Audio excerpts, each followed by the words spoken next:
Now I'm going to show you how to make a basic cake. You can use this for pound cakes and sponge cakes, and basically it's all about showing you how to work with your mixer and how to stagger the ingredients to make the perfect cake texture. So what we're going to be working with is we're going to have some of our butter and our sugar first, and then we'll be adding our eggs, and we'll finish everything off with our dairy and our flour. So we're going to take some of our softened butter. You can either allow this just to come up to room temperature naturally. If you've diced it up, it'll usually take about 20 to 30 minutes. You can also speed up the process in a microwave. I tend to stick to around 30% for about 20 to 30 second increments. Just be really careful because you don't want it to be too softened and sloppy. So we're going to add that in to our mixer. Get rid of all of that excess, and we're going to place our sugar in at the same time. Okay, we'll move those, and we're just going to switch on our mixer.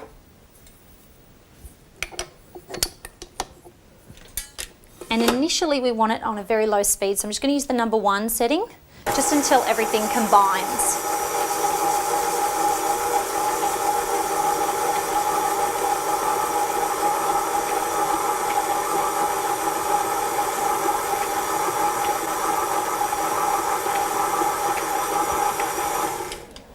Okay, so now it's all mixed together. I'm just going to take the bowl and just scrape around the edges, and particularly the bottom, because there's always a little bit of leftover sugar down there. Okay, place it on again, and now we're going to beat it for about 1.5 minutes on a level 5 or so about the middle.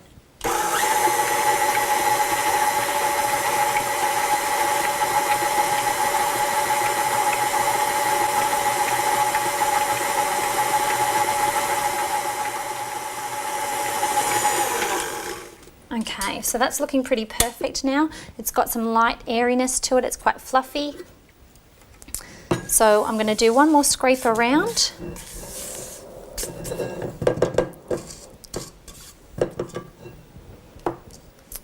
And it's time to add our eggs. So when we add our eggs, we're just going to be doing them one at a time. I haven't pre-beat them or anything like that. We're just going to put one in and then give a little stir.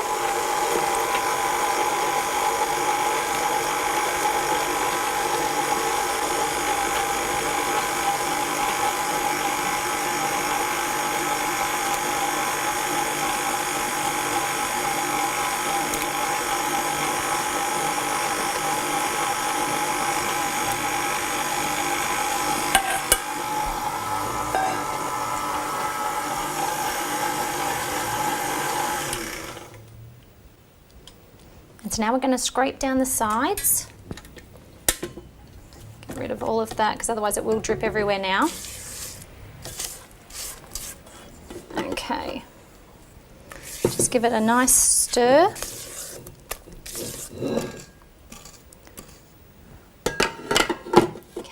Now this is the time that we would also add in any essences or extracts or even any alcohol that you wanted to add into the recipe. Do this now before we start adding our dairy and our flour. Now our next step is to work with our flour, our baking powder and our salt. So I'll put our flour into the sieve, and now we're going to be adding 2 teaspoons of baking powder.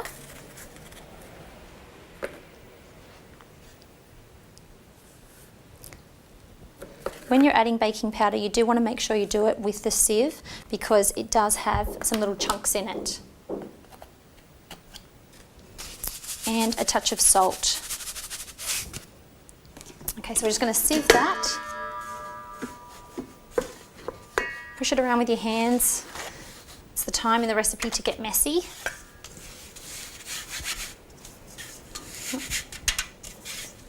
Okay. Alright, so just going to give that a nice stir around, and that is set to go.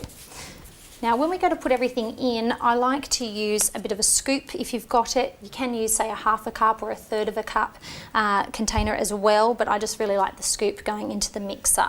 So we're going to bring this over, and we have our milk and some light sour cream. Now, the key step with this is not to over-mix it. We want to add it in 3 parts for the flour and 2 parts for our dairy, but what a lot of people tend to do is they'll wait until, say, their flour dissolves completely, and they'll keep beating and beating and beating before they make the switch to the next ingredient. The key thing is just to get it in there, and then as soon as it starts going around, keep it at a low speed and start adding your next step straight away. So we'll add in about a cup of our flour.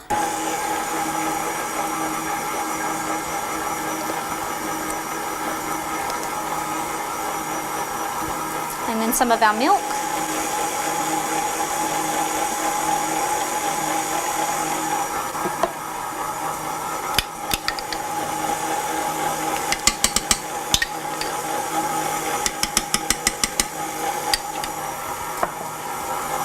Okay, so you can see how fast that's happening.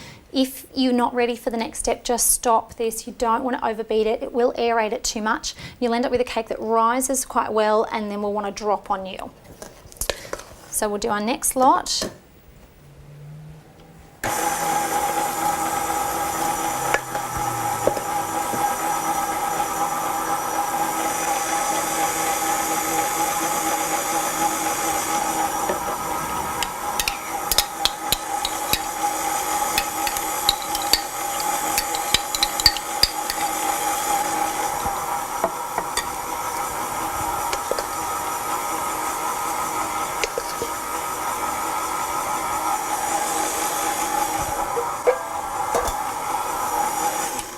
Okay, so if we take a look at it, it's not completely combined yet, that's all right. What we want to do is make sure that we give it a really good scrape. We want to get any excess flour.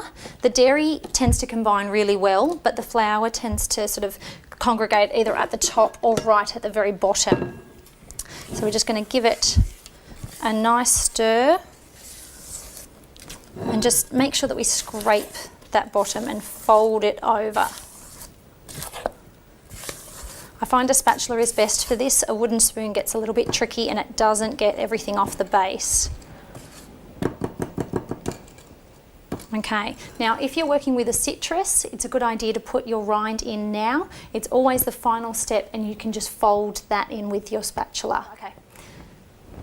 So now we're going to place it into our cake pan. I've got an 8-inch round. This recipe is perfect for this size and it will make a nice tall cake. So we're just going to pop that all in, just pressing it down.